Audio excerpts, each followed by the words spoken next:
Welcome, my friends. It is good to be with you again. Year number 5. Year number 5, if you can believe it. Time flies. We're excited to present to you a series of podcasts in conjunction with Latter-day Media. I am so grateful to them, in particular to Mike and Nancy James, for their confidence in me and the material that I present, that they would ask me to return again and to talk to you and to present material to you relative to our Come Follow Me assigned reading material this year, which will be the Doctrine and Covenants. For those of you that don't know me or have never tuned in before, welcome. Let me just quickly introduce myself. My name is Godfrey. I am a period historian of the history of the Church of Jesus Christ of Latter-day Saints. In particular, my emphasis and focus is the life of the prophet Joseph Smith, specifically 1805 to 1844. Started researching the prophet's life in 1975. So it's been just about 50 years of continual research and study on his life. I do extend back as far as 1626, which you'll see in just a few minutes as we talk about some of the ancestry of the Smith family. So it's pretty much all Joseph Smith. So the material I'll be presenting to you this year will be material to be supplemental to your reading in the Doctrine and Covenants. It won't follow exactly every section that your assigned reading may be asking you to study, but it'll be history of Joseph's life relative to that period of time.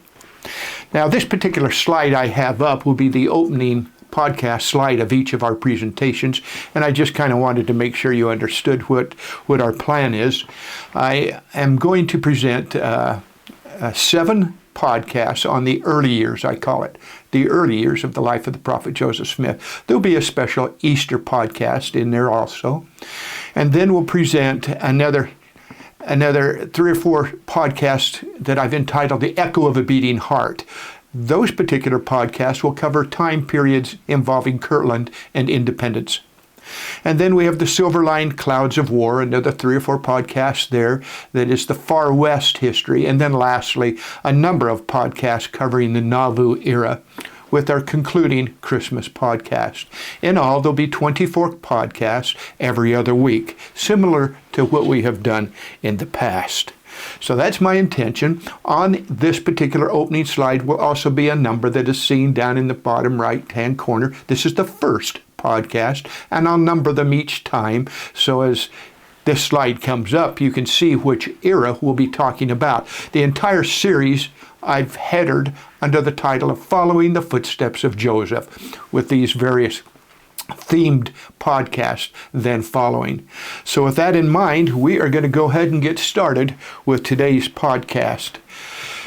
Today's podcast is going to be a podcast that I think the material should have been found in this particular book that's entitled The Saints, the Standard of Truth, okay? The very first one that came out by the church back in 2018. In fact, my wife and I were on a mission at the Joseph Smith Birthplace Memorial when this particular book came out. And as we studied through the book with the knowledge and understanding we had and the research I had done relative to the life of Joseph Smith in that particular era, back in the Sharon, Vermont era, we felt that perhaps it needed a prequel.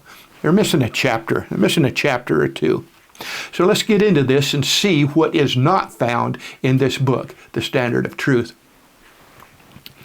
All who have an interest in our progenitors have reason to be grateful for churches, for ministers, for pastors, for reverends, for those that played a part in keeping records that are found in church, the records that help us follow our family's history.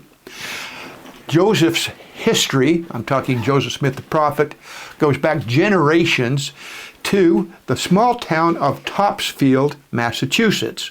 You can see where it is relative to Boston on this map and get a feel for kind of the layout. It's a small Bedouin community of Boston. The only records kept for many of our ancestors are perhaps like birth records that are kept in the churches that they attended. This particular birth record, it reads I'm not really good at this. My wife's better than I am, but this says, Hiram, son of Joseph and Lucy Smith, was born February 9th, 1800. Likewise, Sophronia, daughter to that Joseph and Lucy Smith, was born May 17th, 1803, and then it's attested to by the town clerk. So this is the way records were kept. This particular record came from Tunbridge, Vermont. Now, when they were married, the church also put an entry in records, often the only record we have of where, and in some instances to whom an individual was married. This is the marriage record of all things of Joseph Sr. and Lucy Mack. And this says, this may certify that Joseph Smith was married to Lucy Mack on the 24th of January, A.D. 1796, and then attested to by the town clerk and the justice of the peace. Now, when our ancestors died, the priest or minister made an entry into their membership ledger, of course. Often the clergy would officiate at the burial. And so we have, again, a great debt that we owe to individuals that manage these sorts of things relative to the churches attended by our ancestors. This is the death certificate of Joseph and Emma's oldest son, Joseph Smith III, who died on December the 10th, 1914. And that's the death record there. Well, as for the Smith family in general, the records that we have of them are penned quite often in their own hand. It reflects individuals who are very articulate, they were very intelligent, they were very engaged in public service, they complained about taxes, they haggled with their neighbors, and I'm sure their neighbors thought at times they were stubborn as a mule. But above all else, they were religious to a fault. Okay, family histories record that 5 different generations of Smiths lived near or in the township of Topsfield. Samuel II died in Topsfield in 1785 at the age of 71. His passing is noted in the following community paper. It's quite impressive. Let me read this to you. So amiable and worthy a character as he evidently appeared both in public and private will render the memory of him ever precious. He was esteemed a man of integrity and uprightness. He was a sincere friend to the liberties of his country. All right. Now, his son, Asael Smith. Born in 1744, he was the youngest of Samuel II's 5 children. He had an older brother, Samuel III, or sometimes referred to as Samuel Jr., and 3 sisters. Now, according to the custom of the day, the inheritance of the farm and birthright goes to the eldest son, or Samuel Jr., as we'll call him. Thus, Asael learned the trade of cooper, or barrel making, and he married Mary Duty of Rowley, Massachusetts in 1767. Asael and Mary are going to depart Topsfield now in search of fortunes elsewhere. At the time of their departure, Asael and Mary had 3 children, all born in Topsfield, the youngest being Joseph Smith Sr. In the summer of 1776, Asael enlisted as a soldier with Captain John Nesmith. He was to defend the New York's northern border, primarily Indian-related issues. Due to the extreme exposure Asael suffered during this campaign, his health is going to decline. For 3 years, he was going to be pretty much invalid. He was going to be bedbound and not able to do much labor. In 1778, he's going to move the family. Asael's going to take his family to Derryfield. Now, Derryfield today is Manchester, New Hampshire. Asael purchased a 100-acre farm, which today is the Pine Grove Cemetery, of all things. 4 more children were born while in Derryfield, including John Smith, who would become the 5th patriarch of the church. Now, by the time of Asael's father's death back in Topsfield in 1785, the family had now grown to 10 children. Asael's family had. Now we have a really interesting complicated issue that's taking place. It seems that Asael's older brother, Joseph Smith Jr., or Joseph Smith III, in his attempt to run the Topsfield farm was having some serious issues. He had found that the requirement of paying 1/3 of the farm's income to his father's widow, this was a second wife, and meeting the demands of his father's creditors, actually more than he could possibly handle. He was frustrated, and so Samuel made the trip to Dairyfield to seek his brother Asael's help. He discovered, of course, these were difficult times for Asael and his wife Mary. I mean, he hadn't worked for a number of years, and they had 10 children. It was really challenging.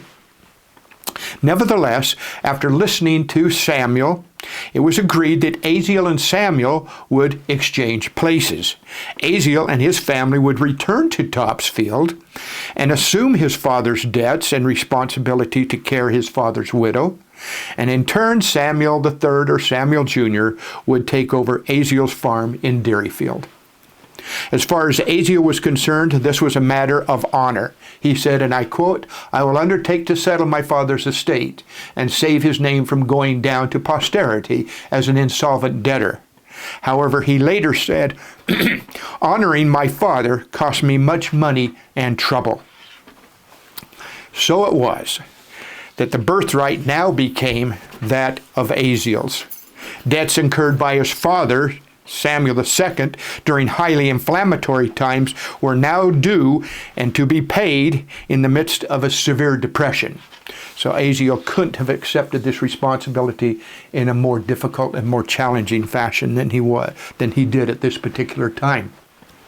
Asael labored for 5 long years, during which time his father's widow received her 1/3 inheritance, the children were fed, and a number of creditors were paid off.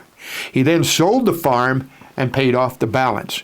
His family was left with, frankly, nothing except a good name. Now, Joseph Sr., of course, born in Topsfield on July 12, 1771, his birth entry in the Topsfield town record was later changed to read the following. Excuse me. This Joseph was the father of Joseph the Mormon. Joseph was the third of Asael and Mary Duty's children. He was just 1 year old when the family left Topsfield. He was 16 years old when the family returned.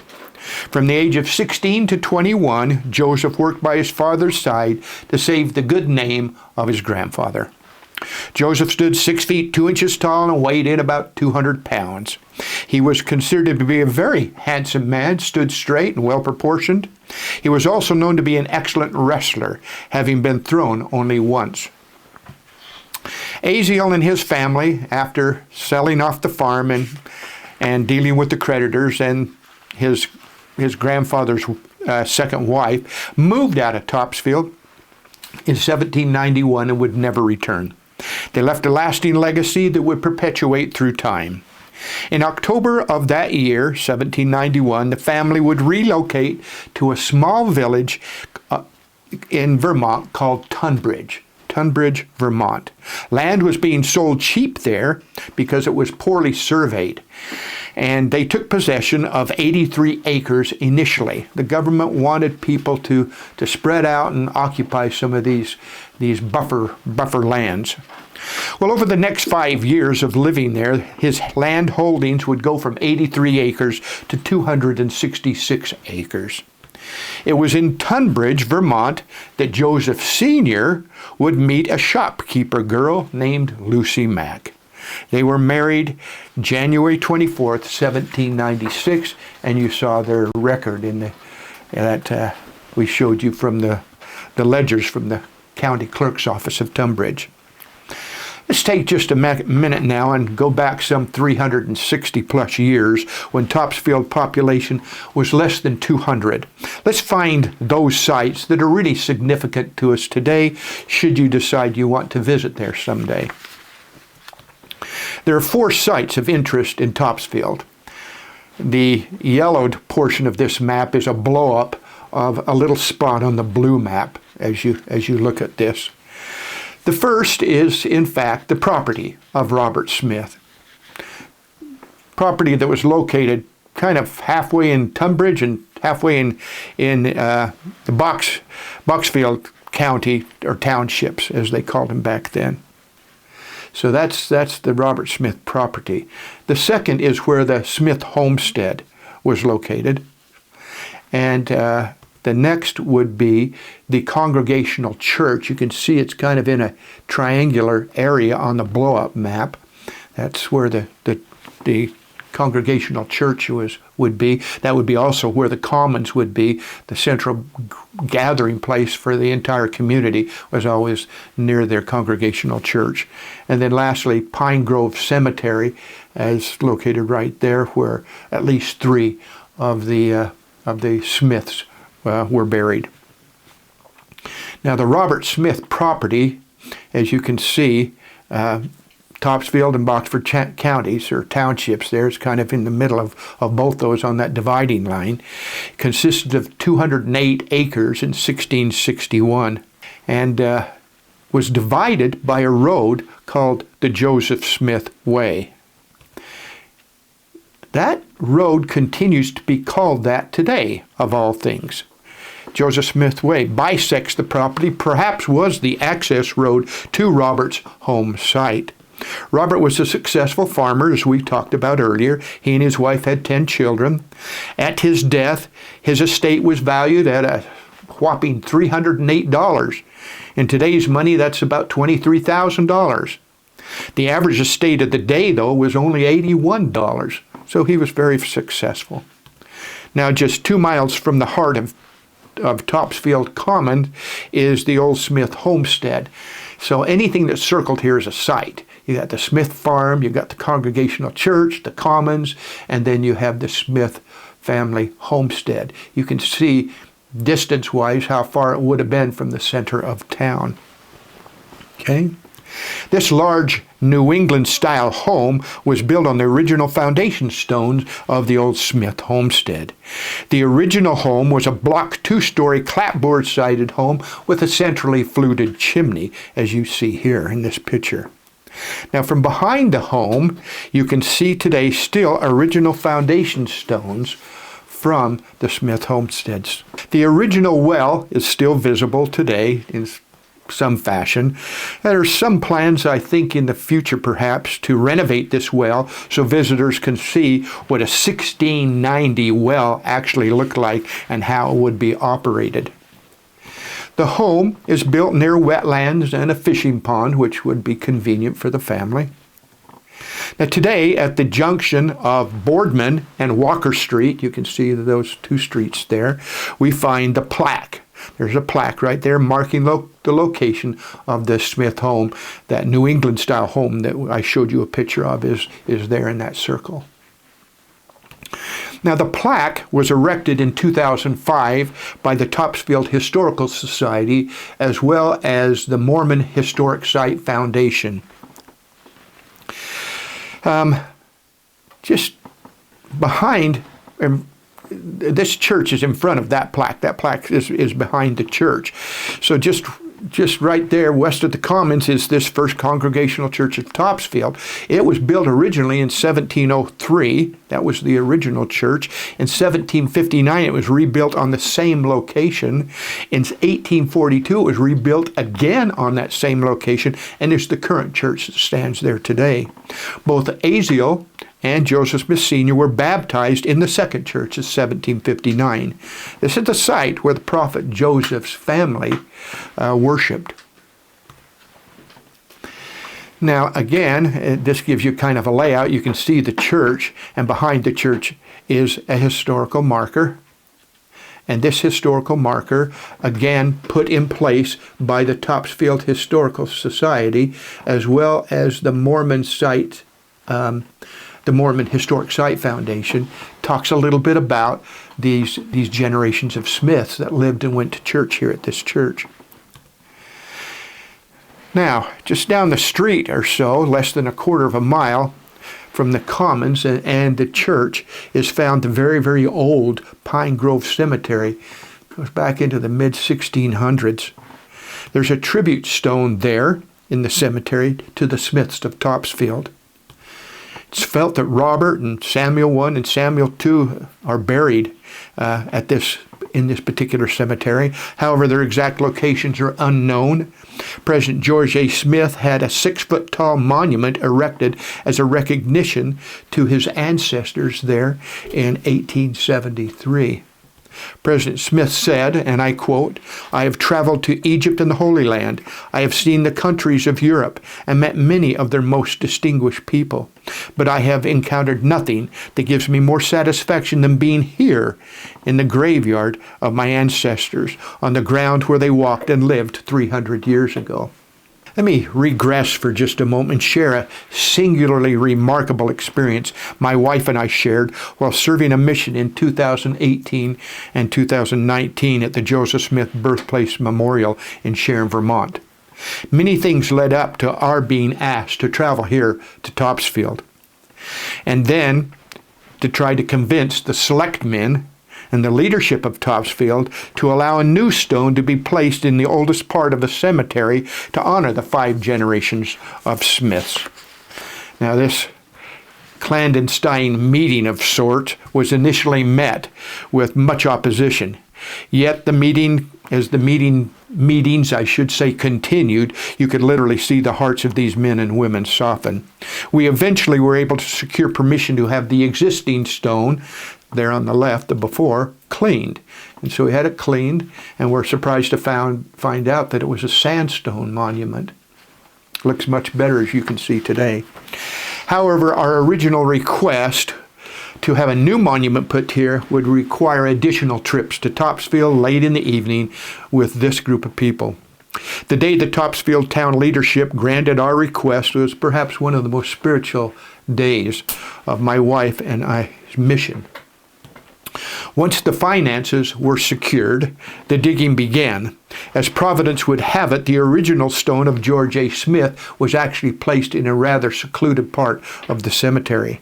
However, there were a few ancient trees that needed to be removed for fear the wind might drop them on the monuments. To our surprise, the Topsfield Cemetery Committee suggested we border off the 2 stones by way of a granite wall, kind of make a little compound of sorts here. They also suggested a few granite benches be placed within the compound for those that may want to sit and ponder and think about this. It's quite remarkable. In making our request, we were perhaps a little brazen in how specific we wanted this particular monument's construction to be. We had strong feelings, in fact a dream, about this monument's symbolism. It was to be made of Barry, Vermont granite, the same granite that is used in the monument at the Joseph Smith Birthplace Memorial. It was to be made of 5 pieces, just as the monument at the Joseph Smith Birthplace Memorial. The 5 pieces would represent the 5 generations of Topsfield Smiths. The monument was to be 10 feet tall, 1/5 the size of the Joseph Smith Birthplace obelisk, again representing 5 generations of Smiths. The inscription die has a tribute, on all 4 sides, has a tribute to each of the Smiths of Topsfield, with the 4th one having Asael Smith and Joseph Smith Sr. on it, facing north and west, indicating or symbolic of the restoration of Christ Church in the West. All we ask, surprisingly enough, came to pass. From that first dark, brooding cemetery meeting to a shining obelisk pointing to the sky. This is the finished product right here, all done with a special path from the parking lot leading up to it. And then we had the opportunity, my wife and I, to be invited on May 14th, 2022, to the dedication of this monument by Elder M. Russell Ballard. What a great thing it was to be able to shake his hand and have him thank us for our involvement in this effort. As silent tributes, these monuments stand as 2 New England witnesses to the inspiring legacy of the Smith ancestry, an ancestry that would enable a 6th generational lad to fulfill his foreordained calling. Well, let's now finish off our discussion about the Topsfield Smiths. In 1814, Asael and Mary Duty would leave Tunbridge, and they're going to follow their family to Potsdam, New York. Potsdam, New York is just about 10 miles or so from the Canadian border. In 1830, Asael and Mary would learn about and accept the gospel from their son, Joseph Smith Sr., and grandson, John Smith.